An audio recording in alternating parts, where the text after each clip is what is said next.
सभी साथियों को नमस्कार। साथियों, हमारी जो यूट्यूब लाइव थी उसमें थोड़ी प्रॉब्लम आ गई थी, तो आप लोगों के लिए वीडियो डाल देता हूँ। ठीक है, औषध द्रव्य के अंदर आयुर्वेद के अवतरण की बात करते हैं। ठीक है, तो इस प्रकार हम इसको समझ सकते हैं। अगर बात करें, सबके पहले आयुर्वेद किसका पास था इसका ज्ञान? ठीक है, तो ब्रह्मा जी के पास था। ब्रह्मा जी ने क्या किया कि इस ज्ञान को दक्ष प्रजापति को दिया। दक्ष प्रजापति ने अश्विनी कुमार को दिया, अश्विनी कुमार ने इंद्र जी को दिया। इंद्र जी के बाद में दो संप्रदायों में ये बट जाता है, एक होता है आत्रेय संप्रदाय और एक आता है धन्वंतरी संप्रदाय। ठीक है, आत्रेय संप्रदाय के अंदर जो आत्रेय था उसके शिष्य थे। कितने शिष्य थे? 6 शिष्य थे।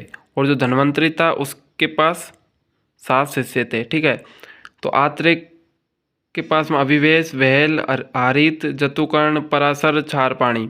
और जो धन्वंतरी था उसके पास सुश्रुता, औपधैनवता, औरवृता, वेतरणता, पौष्कलावत्ता, करवीर्यता और गुपरक्षी था। ठीक है, तो इस तरह से जो आयुर्वेद है इसका अवतरण हुआ था। इसके बाद में इसकी कुछ डिटेल है वो पढ़ लेते हैं। अगर हम बात करते हैं आयुर्वेद अवतरण, आयुर्वेद शाश्वत और अनादि है। सृष्टि की उत्पत्ति के पूर्व ही रोगों का प्रशमन और स्वास्थ्य संरक्षण का मूल स्वरूप उपस्थित था, जिसे ब्रह्मा ने स्मरण किया।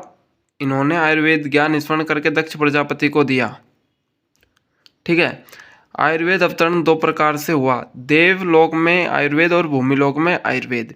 देवलोक की बात करें तो ब्रह्मा ने आयुर्वेद का ज्ञान स्मरण करके दक्ष प्रजापति को दिया। दक्ष प्रजापति ने अश्विनी कुमार को दिया, जिन्होंने सूत्र रूप में प्राप्त ज्ञान को परीक्षणों और अनुसंधानों द्वारा समृद्ध किया। अश्विनी कुमार ने इस ज्ञान को इंद्र को दिया। इंद्र ने इस ज्ञान को प्रायोगिक रूप से और अधिक समृद्ध किया। ये तो हो गया देवलोक में, यानी कि जो सर्वप्रथम देवलोक की बात करें तो जो ये ज्ञान था आयुर्वेद का, यह ब्रह्मा जी के पास था। ब्रह्मा जी ने दक्ष प्रजापति को दिया, दक्ष प्रजापति ने अश्विनी कुमार को दिया। उसके बाद में अश्विनी कुमार ने और कुछ रिसर्च किए, कुछ परीक्षण किए।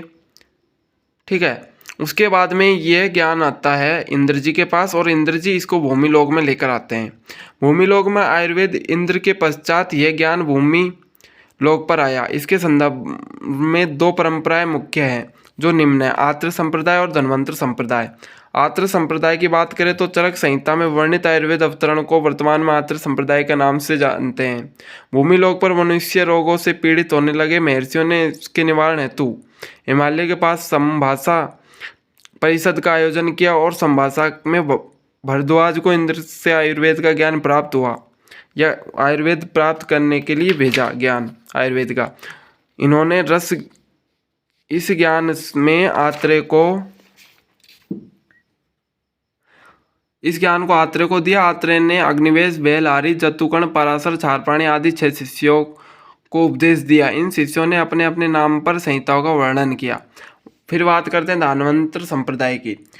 इस संप्रदाय का उल्लेख सुश्रुत संहिता में मिलता है। इस संहिता में देवलोक में आयुर्वेद चरक के समान ही है, परंतु भूमिलोक पर अवतरण भी मिलता है जो निम्न प्रकार है। इंद्र से आयुर्वेद ज्ञान धन्वंतरी ने प्राप्त किया, और धन्वंतरी ने इस ज्ञान को सुश्रुत, औपधैनव, औरव्र, वेतरण, पौष्कलावत, करवीर्य और गोचुरक्षित आदि 7 शिष्यों को दिया। इन्होंने अपने अपने नाम से संहिताओं का वर्णन किया, और जो इसका शॉर्ट है वो इस प्रकार आप लोग देख सकते हो। ठीक है साथियों, तो अगर आपके एग्जाम में आता है ये क्वेश्चन आयुर्वेद का अवतरण, तो आप लोगों को इस तरह अंत में इस तरह समझाना है, जितनी थ्योरी लिख सकते हो उतनी थ्योरी लिखने के बाद में। ठीक है साथियों।